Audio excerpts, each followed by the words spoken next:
And good day here.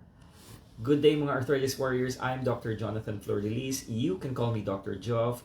Happy Chinese New Year. We are here to talk about knee pain. Sakit sa tuhod, it could be sakit sa lukon-lukon or behind the knee or back of the knee pain. Sakit sa tuway-tuway, your kneecap, that is the front of the knee pain. Some patients are asking about this. Also, if you have questions, please comment in the chat below where you are from, and if you have questions about knee pain, sakit sa tuhod, we'll try to answer them in this knee pain question and answer live. If you have been following, you would know that I'm a Cebuano hip and knee specialist at the Cebu Orthopedic Institute. You can call me Dr. Joff. Dr. Jonathan Flor-Delis is my full name. And we have been posting before what questions that you would like answered about knee pain. So let's get to the questions. But before we start, let me know where you are from. And if you can hear me loud and clear, please let me know in the comments below before nagsigita og live and walay sound. So let me know, just say hi, comment in the chats below if you can hear me loud and clear. And of course, if you have questions, just comment. If you're from Cebu City, hi sa mga taga Cebuano, mga Cebuano, Subuanon, taga Leyte, taga Samar. And we do have listeners in Zamboanga, Negros, Misamis, and even in last patient was messaging from General Santos in Mindanao. So different parts of the Philippines listening here. Comment below if you can hear me loud and clear. We are going to answer questions all about sakit sa tuhod, and it can be inner side, outer side, in the front, or back of the knee pain po. So let's check the questions dito sa ating page. What questions? Oh, shout out to Arleth from Negros Oriental. Hi, Ma'am Arleth. And let's take a look at the questions. If you have questions, Ma'am Arleth, please comment below kung naay mga pangutana about knee pain, knee arthritis, knee replacement, knee surgery. Those may be young with a ACL injury or injury sa tuhod from sports, or mga meniscus injuries that can happen commonly 50, 60 years old. We can answer those questions. So, first question is from Rose. Rose is saying, Doc, akong tuhod sakit. Nagpa-x-ray nako, unsa pwede tambal? So very vague. Hi, Ma'am Rose, and thank you for your question. If you have knee pain, definitely daghan ta og mga pain relievers, painkillers pwede ihatag, but it will not solve the reason why you are in pain. A proper history, a proper physical examination is needed para makadiagnose ta og tarong. Once we know what is the diagnosis, we know what the problem is, then we can treat it properly. Some knee pain can be injury, some knee pain can be arthritis, others can be a muscle pain, pwede sad na true ligament injury. So it's really difficult to just give medicines and promise a cure. So di ta mo promise na naay maayo just by examining you, okay? And again, hi Ma'am Arleth. Ma'am Arleth from Negros has a question. Doc, akong tuhod ni kuto dayon hangtod karon sakit. If you don't understand, she has knee pain and she has a sound in her knee that she heard and felt. So masakit po yung tuhod ni Ma'am Arleth at may tunog, hindi nawawala. Nagpahilot siya and meron pa ring sakit even until now. Tapos sakit gamay pag mulakaw. So if you have a sound, may maririnig po kayo, that can be usually the pain in the front of the knee. It's very possible na may muscle imbalance. If I don't know how old Ma'am Arleth is, if more senior, more chances na arthritis po yung issue. Hindi necessarily na injury, no? So older patients, painful na sound sa knee, is usually arthritis. If medyo bata, it could be an injury. Again, proper history and physical examination is needed, and best makita ko po kayo sa clinic po. So, thank you for your yung tanong niyo po, Ma'am Arlef. Balik tayo sa mga questions sa ating Facebook page. Dok, bakit mas masakit ang tuhod? Dok, bakit mas masakit ang tuhod pag nakagising po ako? So, when you are awake, the first thing that you feel may be pain po sa tuhod. When you waking up, it's usually because a lot of the knee po has muscles around it, and early morning, malamig yung mga muscle, you have joint pain because the muscles are tight. Hindi po ibig sabihin na yung mga muscles niyo or yung knee po may arthritis agad. But if you have pain in the knee and if you have pain in the knee po, pwede po yan na i-improve natin, no? Before standing up, bago kayo tumayo, masakit yung tuhod, try to bend it, move it around slowly. Hindi kailangan na mabilis. A warm shower can also help. Ang purpose natin is to give heat and blood flow dito sa ating tuhod. So, the more heat, the more blood flow just by gentle movements of the knee. Dahan-dahan, iinit yung muscle and you will have less knee pain in the morning.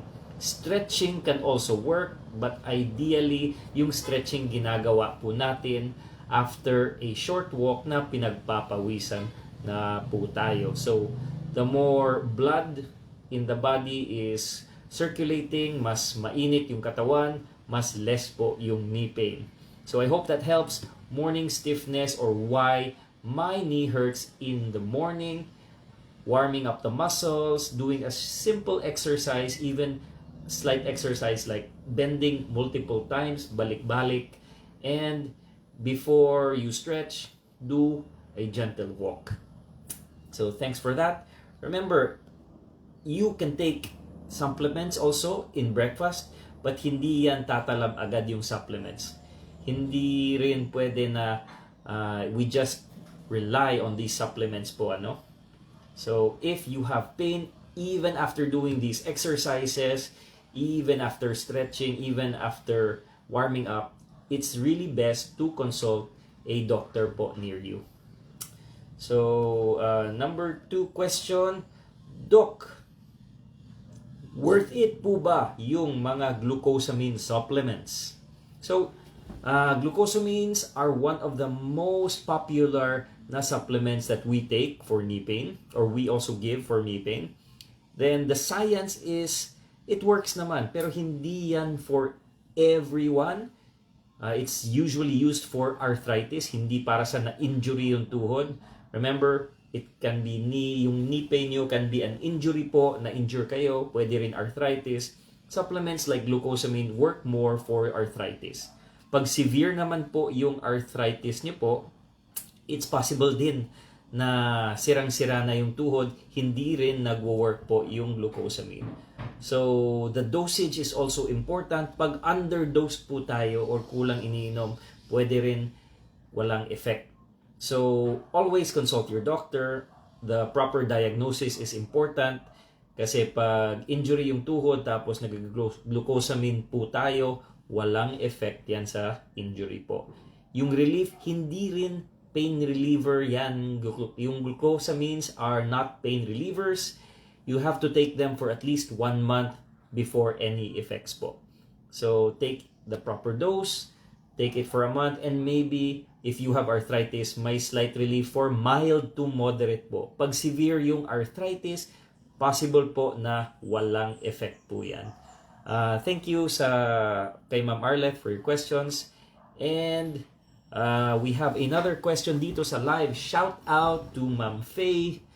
And Ma'am Faye, please comment where you are from para masagot natin yung tanong niyo po. And going back to question about knee pain. And this is a question about knee pain and stairs kasi struggle daw. So thank you for your question. Doc, nahihirapan po akong umakyat ng hagdan at pababa, lalo na sa pagbaba ng jeep. So, yung question is, why do my knees hurt going up and down yung mga stairs po? So, again, this is a broad question. Hindi natin alam ilang taon po kayo, if na-injured po ba yung tuhod nyo, or if yung may arthritis po tayo. But if you do have arthritis, if you are someone na may chronic or matagal nang may knee pain sa front sa knee, it is very important po na you listen to your body. Ibig sabihin, if you know masakit yung tuhod going up and down stairs, I would definitely avoid yung stairs temporarily and seek medical advice with a doctor. Baka kailangan i-x-ray yung tuhod, baka kailangan po natin makita kung may arthritis po ba or may injury po ba, para natin ma-address yung baka cartilage yung damage or na-injury po kayo. So it's very important to know the difference again between knee arthritis and knee injury, so that pwede natin hanapan ng proper diagnosis at proper na treatment po. So, knee arthritis, yun yung sira na po yung cartilage at saka bone on bone na po. Parang yung gulong or car wheel natin wala ng goma, no? So, it's inflammation. Lahat ng steps masakit. Lalo na pagpababa ng stairs because the knees carry 3 times our body weight. So, times 3 yung kasakit or yung pain going down the stairs. So, tips for you po is if you're going up the stairs, start with a good foot up. So, it's like bad foot going to hell. Ibig sabihin, use the more painful knee pag pababa. Pero pag may good knee kayo, use it going up naman. So, good to heaven and bad to hell po yung para matandaan po natin which to use. Always use yung railings. Kailangan hawakan. Use your upper body strength pag paakyat ng stairs.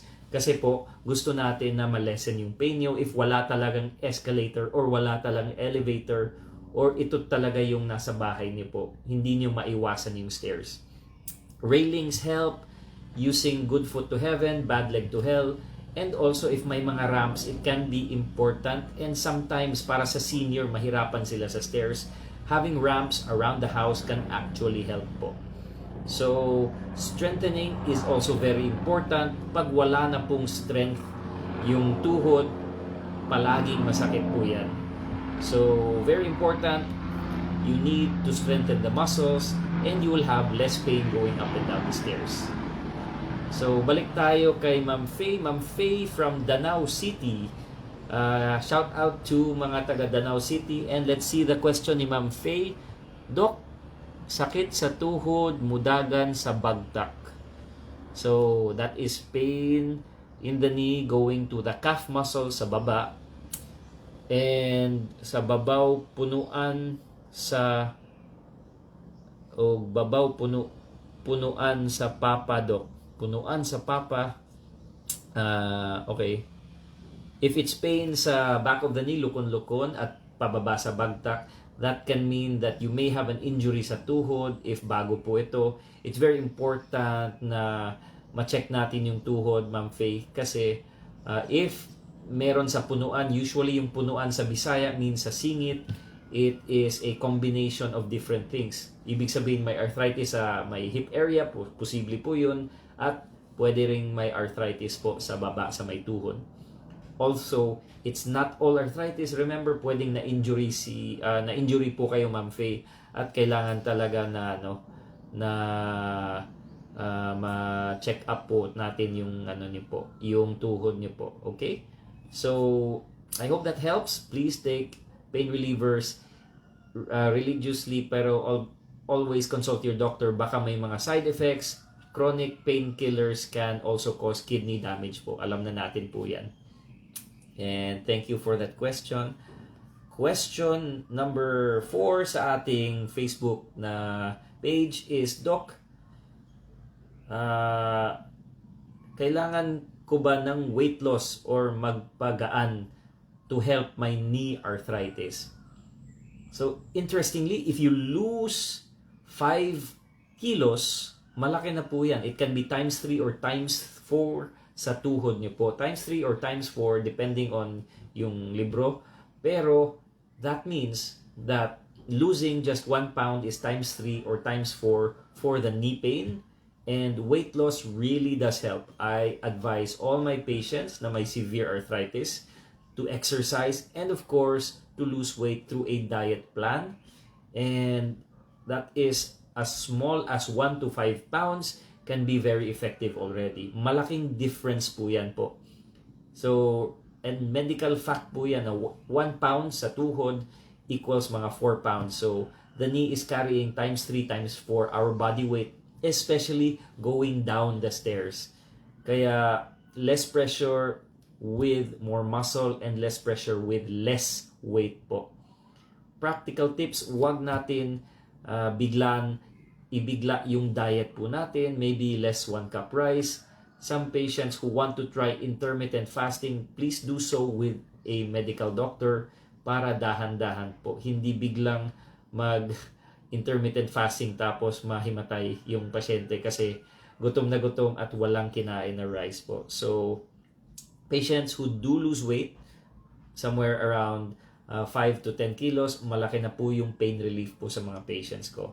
So, proper weight loss, I understand, is very, very difficult for some. That's why we have coaches and nutritionists, and I want you to do this with medical supervision. Hindi yan madali for everyone.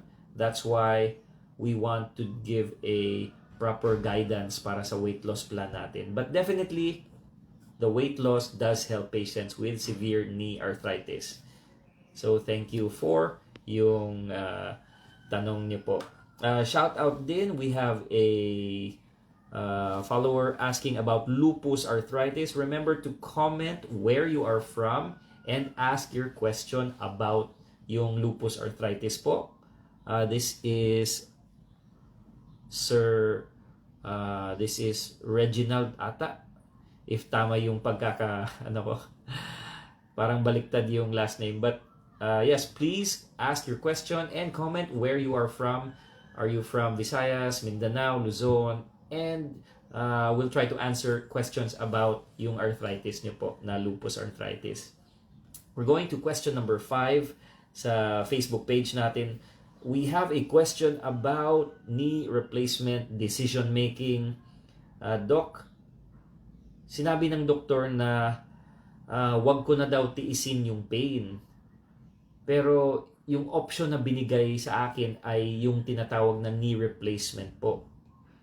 How do I know it's really time for my knee replacement? Yung tanong po. So, thank you for that question. A knee replacement surgery is a big decision. So, asking advice is something that we want to help you with.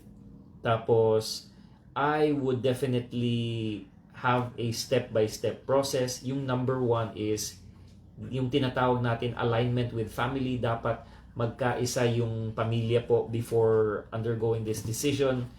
It means na you and your family understand everything about the operation before going through with a surgery. Of course, you can get second opinion, third opinion before getting any surgery. You can also definitely talk to different patients who've already had the surgery done, who can give you an idea po about yung knee replacement surgery. Preparation does not need to be always physical. Meron ding mental preparation dito. Kailangan ready na po kayo. Meron ding spiritual readiness na kailangan yung whole family is aligned nga.